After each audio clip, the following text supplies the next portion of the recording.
Good morning. I'm Dick Fairley. I spend part of my time in the academic world and part of the time in the real world, although my academic world is pretty real. So I want to talk about a process model that I've had some success in using in my consulting work. So this is a Lifecycle Continuum model. We developed this. I conceived and led a team that developed a software extension to the project management body of knowledge for how one might manage software projects.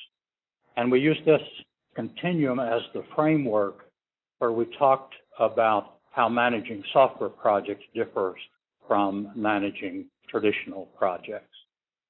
So you can see that it spans from highly predictive to highly adaptive. To take an extreme position, we might say that system engineers are often on the left side and software engineers are often on the right side. And how can we bring those closer together? These are the key factors that determine perhaps where you should be in the model, although people often aren't using the appropriate model depending on the nature of the requirements, the stakeholder involvement, and the allocation of resource and schedules. And I want to focus on the incremental predictive because I think that, as I say, is a way I've had some success in working with organizations.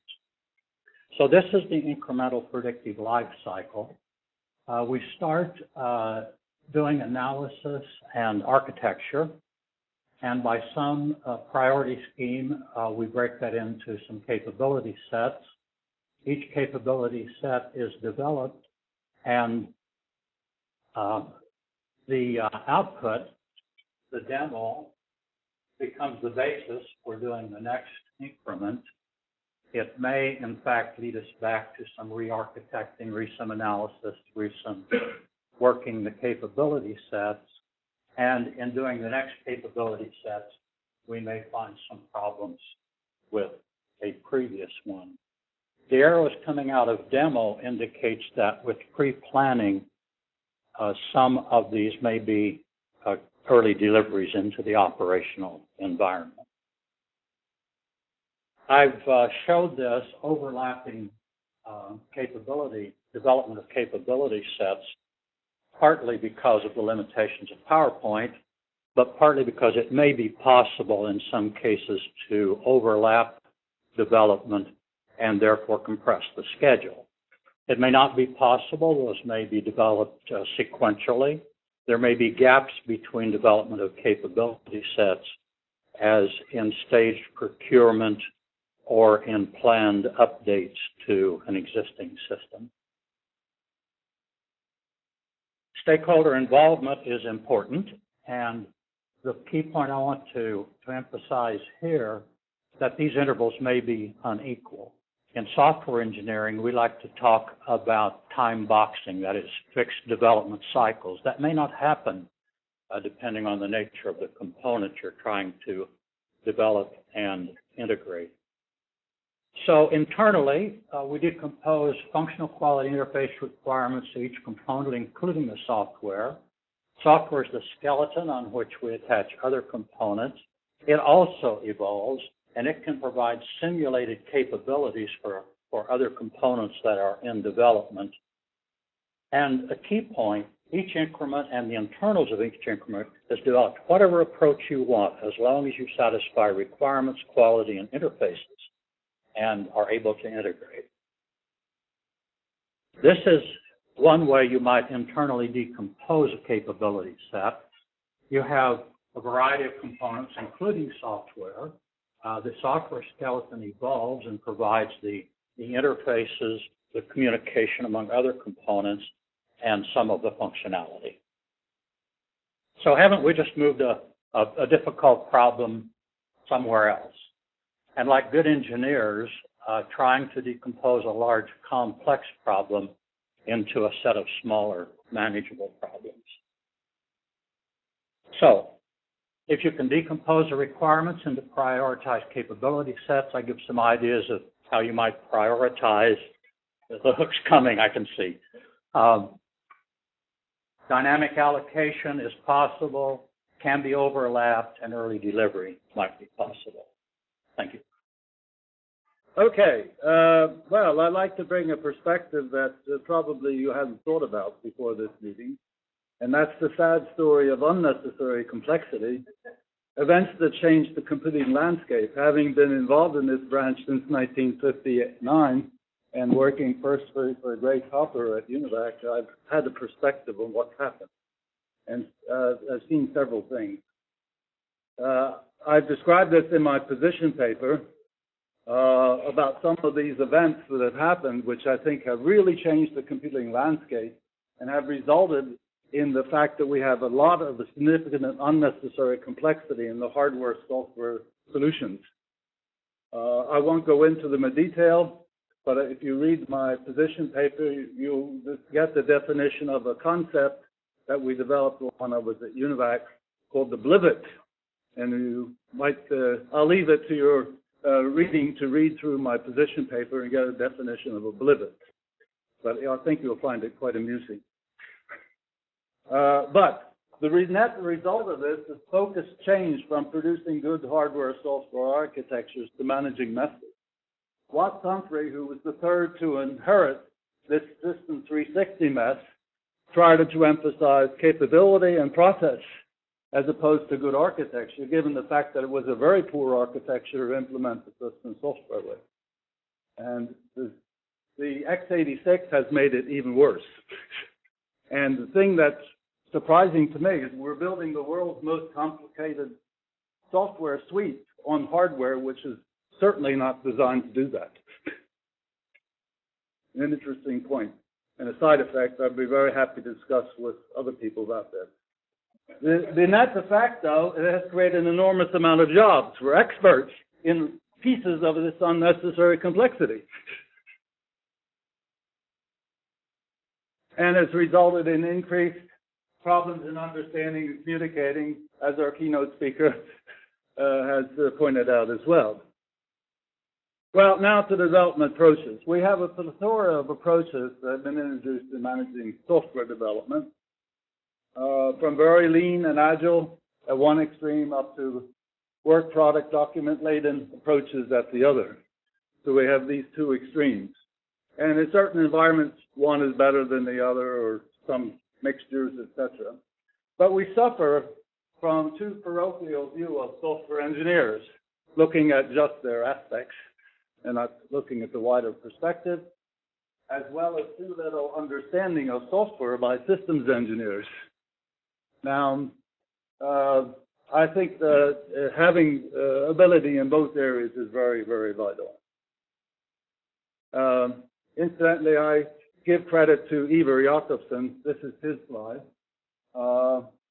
This is really representing the situation that we have these islands, right, of different capabilities, and we have problems because of these islands that have resulted. So I think the important aspect that what we could look at during this meeting, how can we unify software and systems engineering? Okay, well, I just surprised two potential approaches to unification. One is the Essence kernel, which is rather new. Ivar Jakobsen, together with Richard Foley and Bertrand Meyer, have developed what they call CMAT, a systems engineering methodology and theory call for action in 2009. Some of us, including Barry and myself, are quite familiar with this activity. The first concrete activity was to produce a Essence kernel, which is a kernel of what we do and how we do it. And regardless of what method we're talking about, those are very generic. And so they found a very clever way of dealing with that. And that's in the Essence kernel. It's an architecture of the Essence kernel is based upon the limited number of concepts. It's method and practice independent, and it is extendable. The other approach would be to use the standard 15288, which of course I'm quite familiar with, having been the architect of that, based around a number of concepts, limited tailorability, being tailored to be harmonized with the software standard. It's used commonly as a basis for systems engineering in the engineering handbook and SSE book, etc. And it passes what I call the arm's length test, which I won't describe, but I'll describe it later. I'll jump over that. This is about CMAT, the essence kernel, and we'll learn in my group to play with a deck of cards that help you understand how to deal with this approach. Then we have this holistic view provided by 15288, where we, in principle, can reapply the same standard at various levels, unification. We then have enabling systems. This was a real breakthrough in 15288, that these are systems that must be lifecycle managed as well. So recognizing that, we can reapply the same standard for a test system or whatever type of system you would want to look at. The idea of this whole standard was to promote trading in systems and system products and services, and I think we have a goal, a common set of terrible processes for system software. Wind up by two pleas. One, short term, in COSI, in cooperation with collaborative groups, perhaps IEEE and others, could start a working group on how to apply the essence kernel in systems engineering. This has actually been initiated by the INCOSI chapter in Moscow. Okay? And I have done some concrete results, which I can discuss in our group. The other is the long term. Please, software and systems engineers cooperate to remove the unnecessary complexity solution that balances hardware and software. The DARPA Clean Slate program probably will not lead to any successful endeavor. But there is people that have really started to address the problem I brought up in the first slide. But I don't think we'll get there. We need to train hardware engineers, software engineers, and systems engineers together and produce something that's new, okay, that will actually solve many of these problems and reduce that unnecessary complexity so we can concentrate on the problem complexity, not the solution complexity. Thank you. I'm currently the Vice President of Engineering and Design Engineering at Harris Corporation. I started there 37 years ago, and I came out of Purdue University with a master's in computer science, and I went in to be a software engineer at Harris. Worked on space shuttle, I love doing embedded work, and I love real-time, tight constraint embedded work. One of the things I noticed as I got into working in the hardware is the software engineers that were around me were afraid to touch the hardware.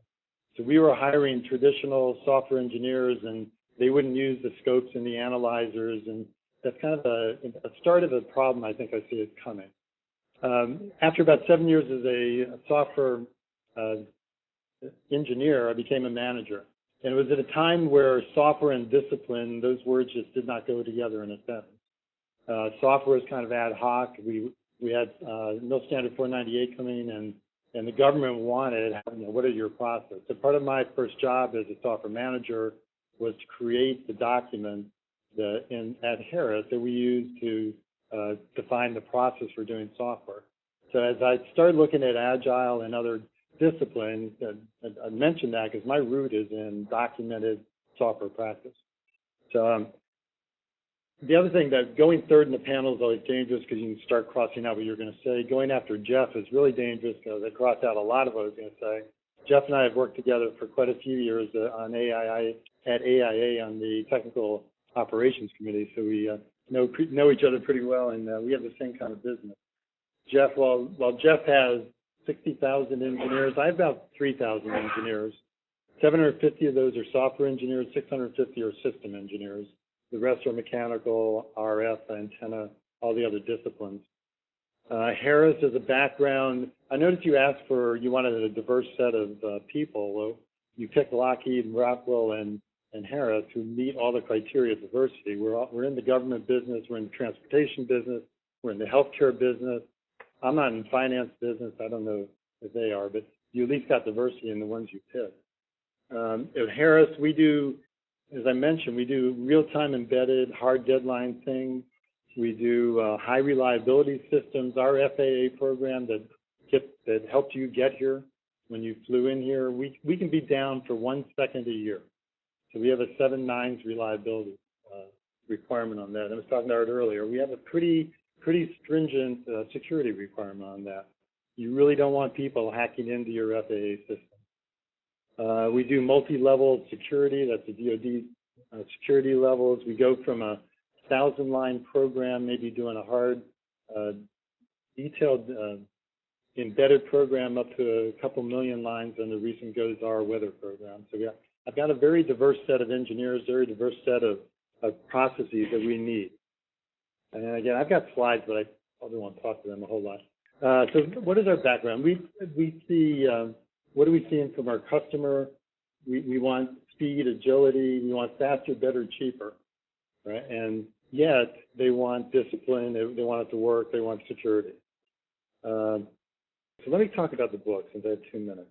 In preparation for the conference, somebody gave me this book. So I know it's been out a while, but to me it's brand new. And I read it, and I read chapter 1, and it just pisses you off. If you're not a agile purist, if you plan driven, you read that and say he just doesn't get it. Because what about security? What about re-architecting? What about let me give my example. What about so if I make a decision, I have to re-architect later. It just doesn't work. And then I read chapter 2, and everything that I had said, but what about things like, if you don't document the code, how are you going to maintain it? He covers in chapter 2. I said, I love this book. And then I read chapter 3, and it's a day in the life of, and I said, damn, I hate this book. It's biased towards, if you're doing agile, life is good. If you're doing plan-driven, you're working overtime on the weekends, you're catching up on your documentation. I said, I don't get it. I looked at chapter 4 and said, I love this book. And that's where it draws back in. How do you decide if I want to do agile? How to decide if I want to do plan-driven? There's a home-ground spider chart that helps with start deciding, hey, if you have these constraints, you might want to do this. If you have these constraints, you might want to do that. And it starts saying you need to find the sweet spot in the development methodology so you pick the right one. And I think that's where we need a lot of discussion. I think that there's a lot of misunderstanding on what agile is and versus a pure plan-driven, as they call it. I think there could be a lot of help in the industry on deciding what is the right methodology to choose. At a conference I was at a year ago, or it was a workshop for our development people, we told them, go off and take this problem, come in to present to us as if we were the customer. And one of the groups came in, and the first thing they said is, we do agile development, and we're going to do agile in your program. Without understanding the customer, what kind of interaction would they have with us, how complex was the system, would agile even fit that methodology, fit that problem set? So again, I think we could spend, hopefully in this conference, we can spend time thinking about that. Real quick, we also have an opportunity to ask, and the CAST has asked industry for recommendations on how to streamline the acquisition policies.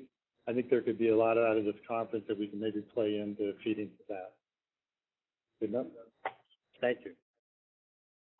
What I personally find important is that once we start talking about different processes, is that we actually try to understand what ultimately the objective is.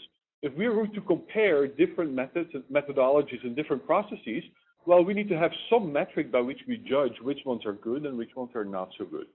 And so what I would like to do is share a couple of thoughts on how do we determine which approach is best and which metrics do we use. And my argument is, as I've argued within the systems engineer community already many times, is that the goal for both areas is to develop artifacts in the sense of Herb Simon, as anything produced through human involvement, that an artifact that is somehow desired or valued. And if we look at this from a decision theoretic perspective, then that basically means that we should strive to maximize our value. A value as being an expression of our preferences. Now, what does that mean? We could say this in mathematical terms, that we're now going to search across all of the space of all possible artifacts for the ones that maximize this value.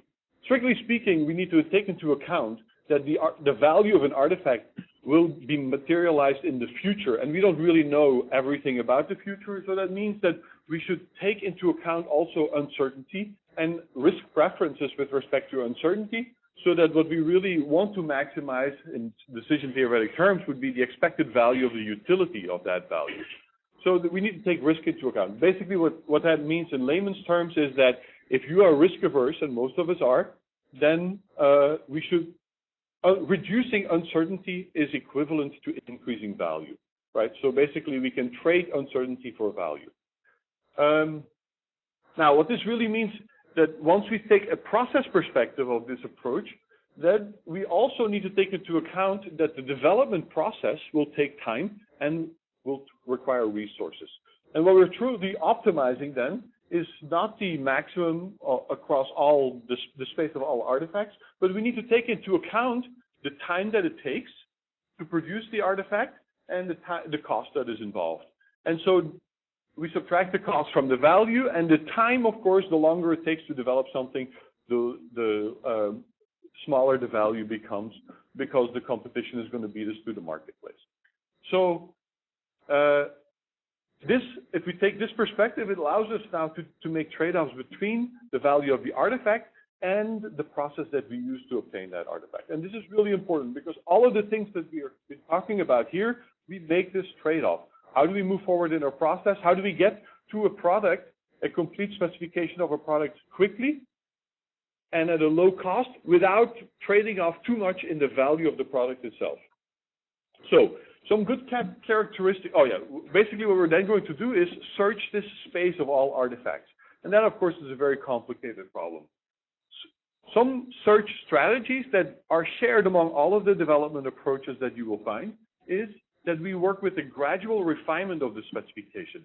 We first start off with a high-level architectural view, and then, based on that architectural view, we already start pruning, and we start limiting our scope, focusing in on the most promising set of alternatives that we can consider. So we already prune, and this is an advantage, of course. Being able to prune stops you from wasting resources on architectural alternatives that are not valuable in the end. We also gradually increase the accuracy of the analysis that we're dealing with. In systems engineering, the analysis often involves simulation of the physical behavior. In software, we make prototypes and we test and we evaluate these prototypes early on, increasing the complexity and increasing the number of features that are available in our software as we move forward. And finally, parallelization. We work on problems in parallel. It's not one person who goes through the entire process, but we have a team of people who work on different aspects of the artifact in parallel. Now, these are all great because parallelization, for instance, will help us to get to market more quickly. It reduces the time that it takes to develop a product. Many people working in parallel has an advantage, but there are also some negative aspects associated with this. Pruning, for instance, has the risk of pruning out the most preferred alternative. So we need to be a little bit careful if we prune that we don't prune too aggressively. Inexpensive analysis may actually misdirect the search. We may actually say, okay, we have an incorrect analysis. We think a particular alternative looks much better than it does in reality. And parallelization, once we start distributing the work across multiple people within an organization, well, that's a whole can of worms that we are opening there in terms of a socio-technical aspect of this problem now. We need to deal with the communication and the processes within the organizational context. And several people have brought this up already. Depending on the context, the search approach must be different. And so, for instance, in systems engineering, there's an emphasis on human-centered design. If the human is part of the system that we're developing, for instance, a consumer product, well, from an analysis perspective, we don't really know how humans work very well. We cannot predict behavior and preferences of humans very well. So it makes sense to test early on and reduce some of that uncertainty in our socio-technical system that is due to the fact that we're dealing with humans. And we want, therefore, to prototype early, get feedback from the user, and refine our search strategy based on that. For spacecraft design, where the humans are not as an important part of the overall system, it's a totally different totally different context, and therefore the process is also likely to be different, driven primarily by a desire to reduce risk and make sure that this spacecraft that we will never really fly before it flies the first time will work properly in the end. So there's what I'm trying to convey here in the end is that both the process and the organization that goes with it should be value driven. The most preferred process or organization depends strongly on the context, and we need to take that into account. The context in software world and the systems world is very different, while, for instance, the cost of testing is very different. And so we need to take that into account. And as the context changes over time, the process and the organization should also change. As the systems that we develop, the nature of those systems changes as the complexity increases, for instance, then the processes will also need to change. All of it, I think, we need to keep in mind, no matter what how we approach the problem, that ultimately our goal is to develop valuable artifacts, and our processes should be driven by that desire. Okay. Short. Thank you. While you're thinking of your question, let me a comment I wanted to make that I forgot. One of the things we're seeing in our industry, in the A&D industry, at least in my view, a lot of our system engineers are not growing up as software engineers. We're hardware-based systems. We're airplanes. We're avionics. A lot of our system engineers are double E's that grew up to be system engineers, or in the space side, they're MEs that grew up to be system engineers. A lot of our proprietary work, they're mechanical, they're double E's. We don't have a lot of systems in those platforms where we've had software engineers grow up to be the system engineers. A lot of times we have issues where they don't speak the same language. So we have software engineers just can't communicate well with the system engineers because they don't speak on the same plane. And I thought that was important to add for this, where we're talking about how we bring them together. We need to figure out how to grow them up together. So tell me how on the first presentation, how that's different than incremental, just the traditional incremental model. The key is breaking it down into small enough subsets that software can simulate the capabilities of components, other components that are in development. And as those components evolve, those simulated capabilities become replaced with real live capabilities. Yeah. So I have a question for Chris. You started by saying we want to maximize value, but there may be conflicting definitions of value among stakeholders between the customer and the developer. How do you reconcile that? Yeah, this is always where I get in trouble by leaving that vague. And actually it gets quite complicated, and that's why I like to leave it vague. But ultimately what it comes down to is that the value should be the value of the decision maker, whoever that is.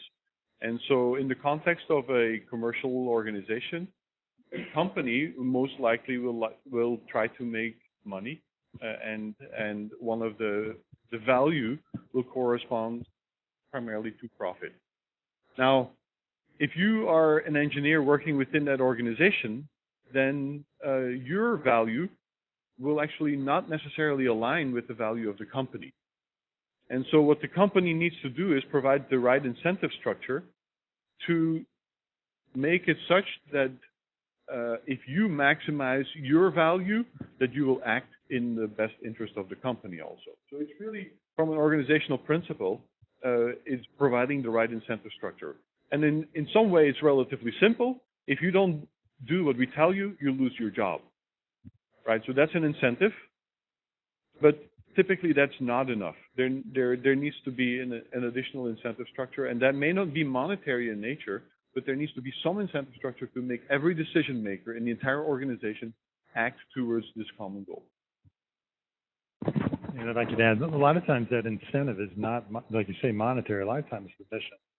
In our world, again, it's knowing the mission you're working on and where that system is going at the end is enough incentive for a lot of the engineers for that value statement.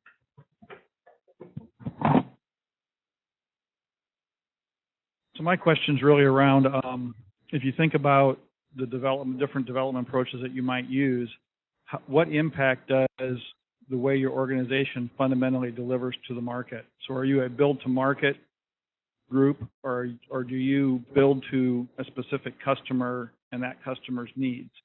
And so when I think about aerospace and defense, we typically are the latter versus the former, and I think that tends to drive our development methodology substantially. So I was wondering if any of you could comment on the differences between building to market versus building to specific customer need.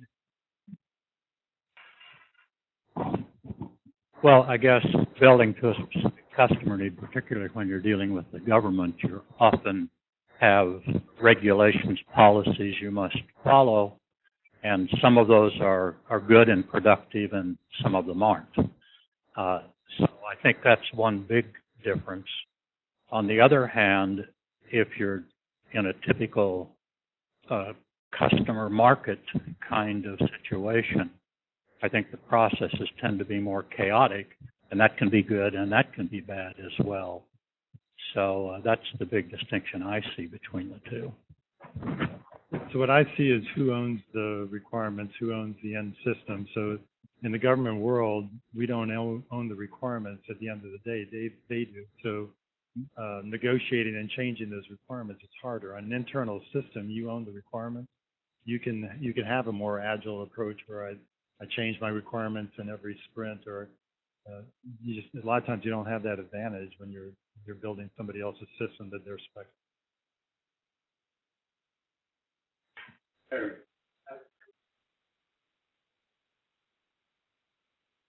Seems like the world is increasingly getting so dynamic that every day you have changes of technology, competition, marketplace, or preferences, things like that. At the same time, you want to get a lot of nines in reliability. How do your processes address the problem of if you want to get very high assurance, you want a very stable development. On the other hand, if the developers are having to change every day, how do you keep them stabilized?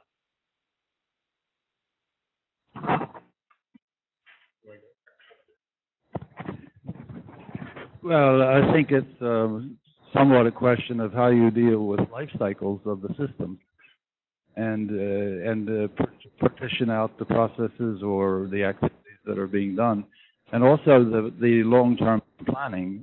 There's, of course, various types of systems that are very software dependent and with changing technologies quite rapidly, like in the power industry or the telecom industry, where we must plan a life cycle of 30 or 40 years. Now, in that type of environment, you've got to think about changes of technology, but you're providing a service. The value that Chris mentioned is the service. And the service is going to be there at the time, but the end configuration of the hardware and software that does that will probably be different at various different points in time based around the availability of technology. So I recently had some students that did from ABB and Ericsson did a very nice paper on long longevity systems, and that is a question. And I think, and what they were pointing to is to this life cycle approach and how one deals with the life cycle, and adding some phases in the life cycle which actually deal with that problem.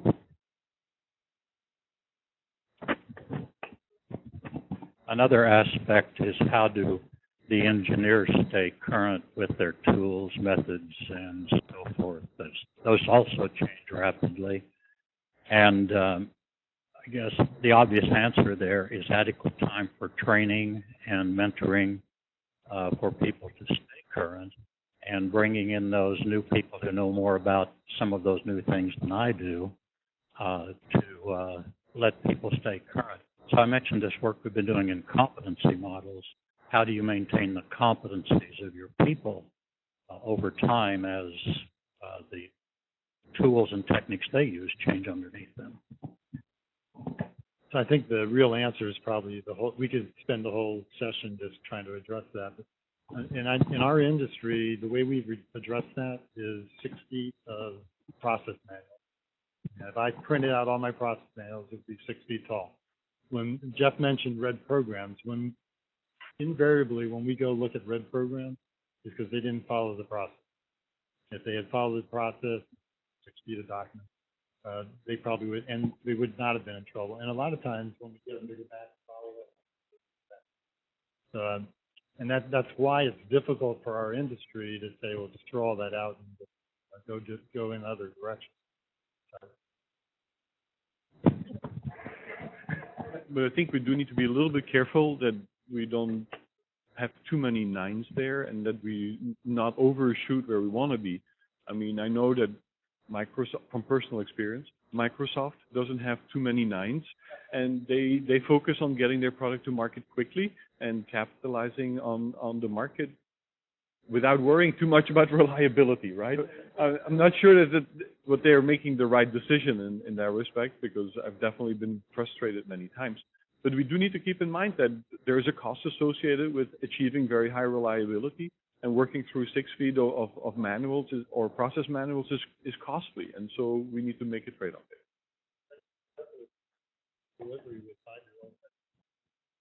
Yeah, I just want to go back to the process manual discussion, which is, so why is it that they are deviating from the process norms? What's causing them to do that? I mean, it's not just bloody-mindedness. There's some reason why that happens, presumably. Yeah. So in my mind, it's because they know better, right? And I've been there, done it. I can do it different. Well, you give me the opportunity to explain what I talked about, the arm's length test. My measure of a good standard or a good set of processes is that you can take a printed copy, as you're talking about, and hold it at arm's length for 1 minute. Then it might be worthwhile. The problem really is that we get great. The problem really is that it's mind-boggling for many people, and partly what you're saying, people have different perspectives. That's what happened exactly in OS 360. From a clear document about this size describing the concepts and principles, when the actual implementation was done, as Fred Brooks describes to a certain extent, but there's other aspects of that behind that I could tell you about. The document space, because of exceptions requested by the people doing compilers and all the other systems software, resulted in a shelf space of documents that nobody read anymore. Okay, and it's a mental problem, actually. We don't get our mind around things like that, and that's why architecture is very, very dividable, and it must be built around a few concepts and principles that drive thinking. If it doesn't do that, then we're in trouble. So in the software world, we say that when push comes to shove, process goes out the window and everyone becomes a hacker. And in the short term, that may be the way to achieve an immediate goal. But of course, we're accumulating technical debt, and we're going to have to pay that debt at very high interest later. So I always push this idea of technical debt and what's going to cost you later to recover from your violation of process earlier along the way. And another thing I think was in the book too that I love, that part of the problem is every time we have a problem on a program, it becomes another procedure in our manual to make sure we don't do that again. We're really what that manual is, a compilation of lessons learned. And part of the problem we have is when we kick off a new program, you start with all that and try to tailor down. And I believe I saw some in your book that said start lean and tailor up, not down. And I think that's another area that we could address. I was the co-sponsor of 498, the thing that has these 23 data. When we developed it, we wanted to be better than that, and we came up with something that said for complicated systems, if you need all 23 of these. For intermediate kind of systems, 6 data item descriptions would be fine, and for really simple systems, 1 will do. We were vetoed by the Pentagon police that say that you can have only one specification that covers any particular type of acquisition. So we had to throw out, we had to go with the 23, and everybody had to tailor down. And as you know, a program manager just got off captaining a destroyer is not going to tailor anything down. Let's play it safe. Yeah.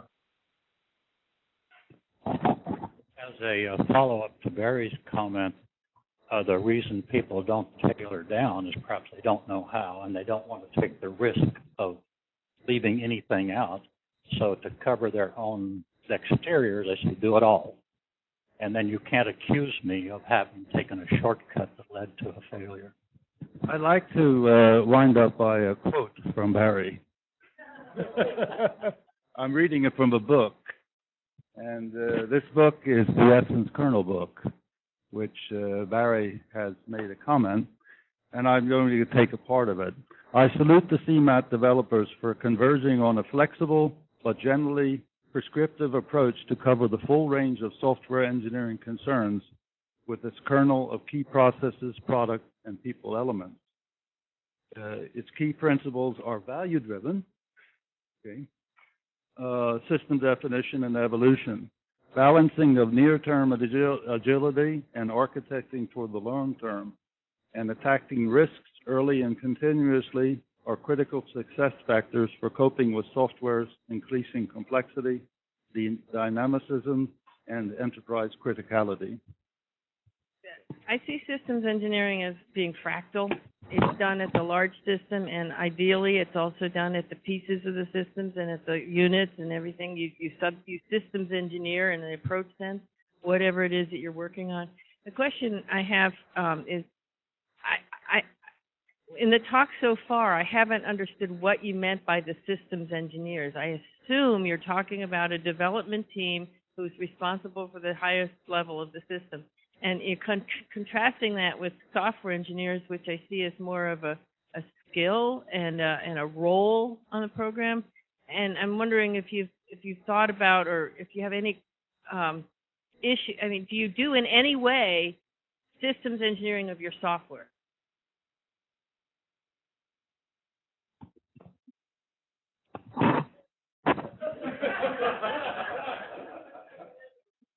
So I actually wrote 2 position papers. I wrote one on process, and then I wrote one on the people issues.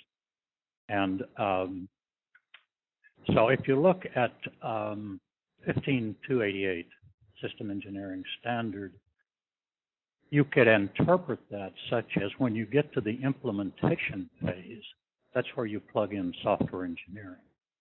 That software engineering is often regarded as one of multiple disciplines, and that's fair enough. But we know that more and more software is a key integrating discipline that needs to be considered from the very beginning.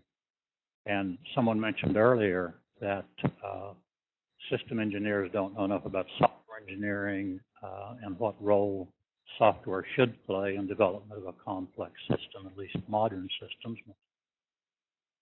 And so, this is, even though we've broken this into 4 parts for the purposes of the workshop, it's all one big mess. It all ties together. You can't really talk about one of these issues without talking about the others as well.